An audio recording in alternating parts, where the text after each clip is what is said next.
Guys, it's me, Shauna, at Just Try to Be Nice. So I'm going to do a quick video on all of my old bullet journals because I love bullet journals, and I realized that I've actually been doing them since about 2010. I just didn't realize that that's what I was doing.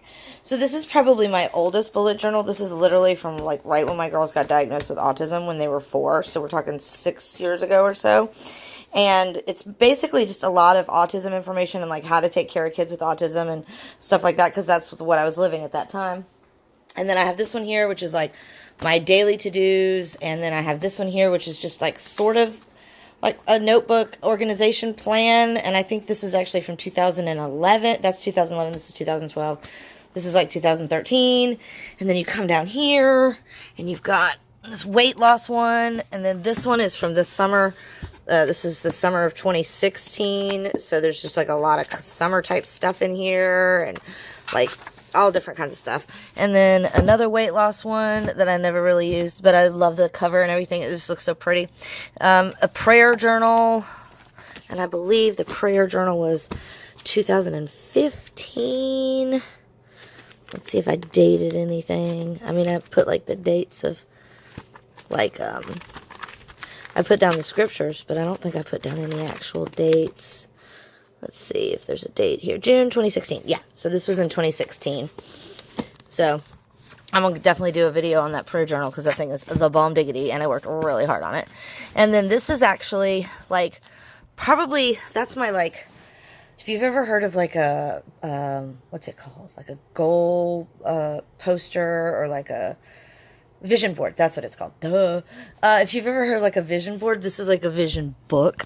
And actually, I did this book in 2015, or no, 2011 when the girls, right before we moved from Florida. And it's basically just like what I wanted my life to be when we moved here and like what I wanted my house to look like. Oh, and here's something really funny. So we were living in Florida when I did this. Just really quick. I'm going to do a whole thing on this book, but just really quick. When we were living in Florida, and I was like, you know, the perfect location, perfect home. And so these are like ideas of what I wanted my house to look like. And to be honest and truthful with you, that's kind of exactly what my house looks like. And then here's like a map of the city of Charlotte. And then here's like an idea of like all the houses that I wanted. And like, boom, that's what we live in. And then that's us right there. That's where we live on this map of Charlotte. And if I told you, like, this is such a big city, like, nobody believes me. It's almost like New York with the boroughs. Like, there's a borough, and there's a borough, and there's a borough, and there's a borough, and there's a borough. So it's all different. But I think it's kind of funny because, like, pretty much exactly, I got exactly what I wanted. Like, exactly what I wanted. And then I've got this one, which I think this is from October of 2016. Let's see. I'm trying to see if I can... Yeah, this is 2016 because Tony was going to the chiropractor after his car accident. And this is like my first attempt at like a real like bullet journal. So I want to do a video on that. Oh, and this is the rest of my prayer journal. If you've seen any of my prayer journal videos, you haven't seen any of my New Testament. I've done almost all of it. So I'm going to do a video on all of those because, you know, like I figured, why wouldn't I? Like I love going and watching other people's bullet journal videos. So I want to show you guys mine from the get. So anyway, so quick intro.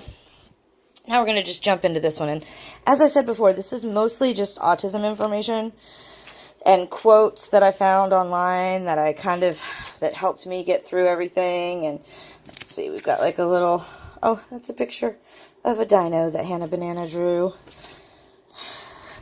And there he is running away. This is probably from 2010, 2011, if I had to guess. Here are the warning signs for a meltdown. Like, this is because my kids used to have meltdowns all the time. And just different tips for temper tantrums. Now, I used to, like, anytime I would leave the girls alone with anyone, anytime I would go to church or whatever, I would leave this book with them. And I would just say, like, if you have any questions about my kids, just look in there because there's all kinds of information and all kinds of stuff. And there's a lot of, like, you'll see these a lot. These are activities that I got out of a kid's book. I got it at the library for 99 cents, and I just tore it up and put these in there. So it's just different activities that you can do with kids, and they really, really help with, like, sensory stuff and things like that. So more information. You'll see a lot of these. These are in there. just all kinds of stuff. There's a lot of health stuff, like this is all about the body ecology diet, because lots of people believe that autism is related to what your kids eat. So, you know, there's a lot of stuff about what kids eat. Exercises for me to do. The yoga sun salutation, which is for me to relax. 21 kid-friendly foods and healthy, how to feed your kids healthier. Then this is all about Floor Time, which Floor Time by Stanley Greenspan is my preferred method of how to deal with my kids' autism. I don't like ABA. Not that there's anything wrong with ABA, but my kid did not get cause and effect. And basically ABA is condition and response. I mean, and I'm not trying to be rude or mean about it at all, but that's basically the concept. And it's a wonderful concept. And it works for 98% of kids with autism. But my kids do not get cause and effect. If you don't get cause and effect, then you don't get condition and response. They kind of are the same. So we had to come up with an alternate plan, which is called Floor Time by Stanley Greenspan. And basically the concept is, if your kid is on the floor playing with a piece of paper for an hour, then you are on the floor playing with a piece of paper for an hour. And if your kid is stimming for 25 minutes, then you are sitting right there stimming with them. The concept is you mirror their behaviors until they let you into their world. They'll see you. It took my daughter Hannah approximately 2.5 months of me doing everything that she did, playing with her on the ground, doing her little flappies with her paper. Anything that she did, playing with her dinosaurs, anything she did, I did. And it took her about 2 months. And one day, she just turned around, turned her head to the side, looked at me and said, "Hey." And I was like, "Hey." And she was there for about a minute. And then she went back into her world and she stayed there for a long time. But then the next week, she turned around and she said, "Hey, Mom." And I was like, "Hey, Hannah." And slowly it built on that. And now we're so connected that she's completely connected to this world. I anchor her here because her interactions with me make our world better than the interactions in her own world. So that's the whole concept of Floor Plan. And it is hard and it is time consuming, and it takes you being on a level with your children that most parents, like my parents, wouldn't have ever been able to do this with us, because my parents were so checked out that you actually have to be like really, really, really checked in with your kid in order to do it. It works, but it is a lot of work. And that's why, and our insurance does not cover this, by the way. So that's why ABA is the way to go, because it is much easier and anyone can do it. Whereas this one, only really one person is interacting with the child on the day-to-day basis. So that's also a downside. But then, so you've got more steps. Yeah, see, play parallel to the child. This stage is nonverbal and unobtrusive, imitates the child's play behavior during this phase while leaving the child's area undisturbed. So that's like that's what I was trying to say.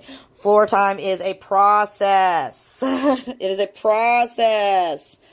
They may have difficulty. Be patient. So it takes a really long time. But, you know, if it's something like, if it's something you're interested in, look it up. It's by Stanley Greenspan, and it's called Floor Time, and it worked for my kid. Okay, here's examples of themes, like, because my kid was all about dinosaurs and only about dinosaurs, so we tried to introduce cowboys and Indians, we tried to introduce sports, we tried to introduce fairies, and different occupations. She wasn't having it. Now she's all about Minecraft and other stuff, but back then she was only about dinosaurs. Here's our example routine of what our routine was on the day to day. Here's how we played and walked, so that they can learn how to walk and play and not do their own thing and be with you all the time. Here's a picture of Hannah's hand from 2011. This is from when they got evaluated to go into the program in Charlotte-Mecklenburg called More at 4. This is all just stuff about state regulations and this is insurance. That's all that is insurance. When you have a kid with autism, you deal with insurance a lot. So there's a lot of notes in here about insurance. Here's an article about how to, being a tough mom, because you have to be an advocate for your child. Here's more stuff about autism, just random stuff, how to deal with your kids talking back, how to deal with your toddler when they've gone nuts, how to get your kid in the car. Here's some pretty pictures. Here's some pretty leaves that Kylie Ann made, 2011. Here's Oh, this is all about, there's this thing called Maximize Living Autism. Maximize Living is like this Christian chiropractic place here in Charlotte. And actually, honestly, they did really help my daughter Kylie out a lot, but I don't really think that they could help Hannah out. But they gave me this free video, it's like an $80 video, so I wasn't going to turn it down. And it's all about how your diet can affect your kid and how they shouldn't have any toxins or high fructose corn syrup or artificial coloring, because it just doesn't help. It doesn't really cause autism, but it definitely doesn't help autism. So that's what this is all about. And then there's like a list of all the bad foods that you should not be giving your kids, and then all the stuff that you should be giving your kids. And you have to be really careful because there's a lot of toxins outside, like pesticides and tick bites and all that stuff, and food toxins and other toxins. And then this is all about like the special diet plan that they had. And so we did do the gluten-free for a long time. We actually did do the gluten-free for probably a year, maybe a year and a half. And then I slowly started to reintroduce gluten. And it's not that my kids they have to be gluten-free. They don't have like an allergy to gluten.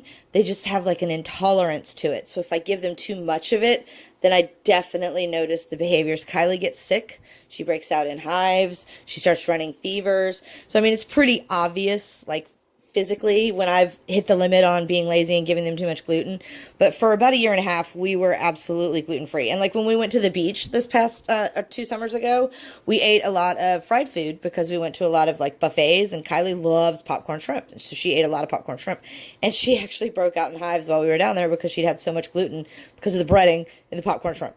So it's not like, it's really bad, but the minute that I'm like, oh, hey, we're eating too much gluten, we go back to the gluten-free diet. We cut it out of our diet for a little while, but I've learned pretty much how to temper it.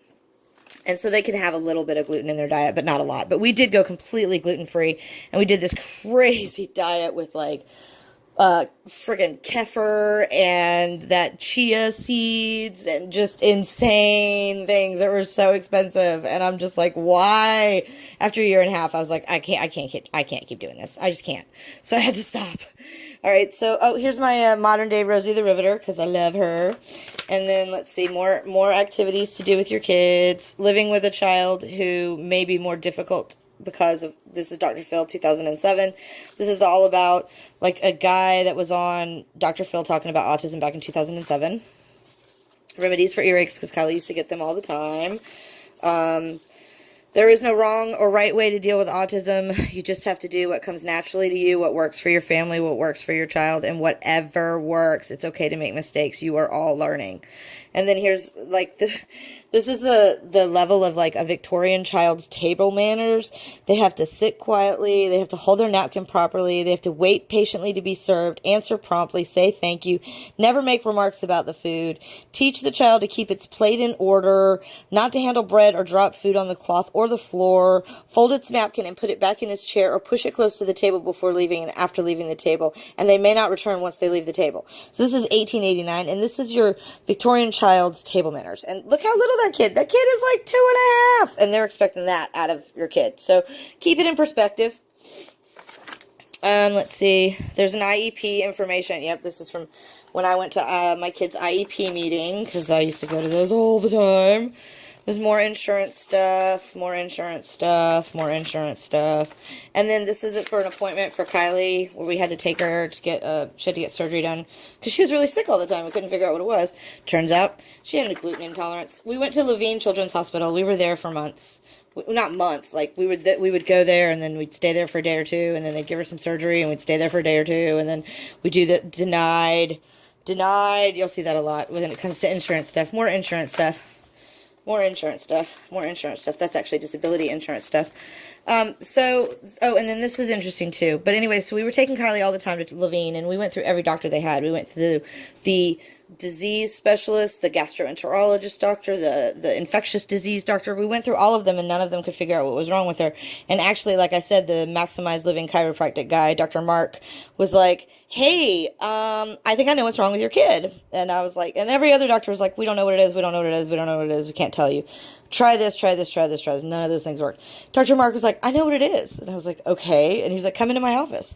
And honestly, I'll be very, very blunt right now. If I'd known that he was a chiropractor, I would not have gone into his office. But I just knew him as Dr. Mark. And then when I walked in, they were like, oh, hi, we're Maximize Living Chiropractic Clinic. And I was like, oh my God. chiropractor. But he was like, dude, I know what's wrong with your kid. And he gave her an x-ray, and it turns out the two of her little thingies in her spine were out of whack from when we had a C-section and they pulled her out of my stomach. And he fixed those two little things. Took a year. He adjusted her, and she's never been sick like that again. So can't argue with the facts. The facts are that Dr. Mark fixed her when no other doctor could.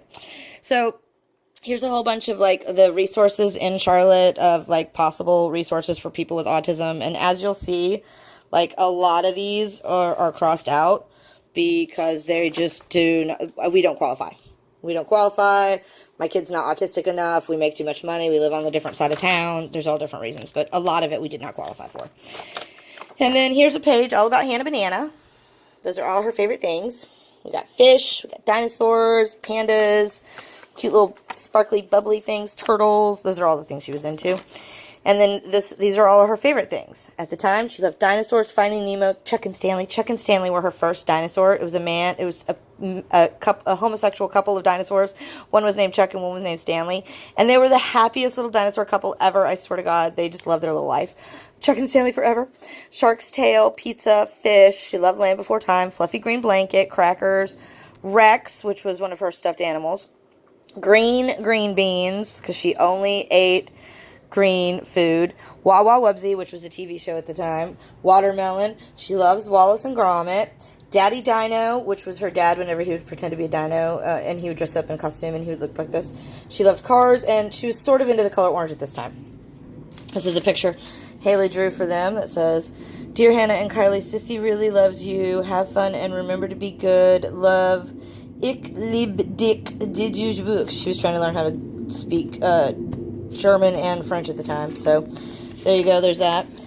And then this is a program schedule from one of the things that we didn't qualify for. And here are their goals: to stop the tantrums and socially unacceptable behavior, screaming, spitting, crashing, throwing nearest objects, hitting each other, to establish a routine and schedule, to work on expanding our vocabulary. So these are Hannah's goals. These are the goals that we had for Hannah going into the next year.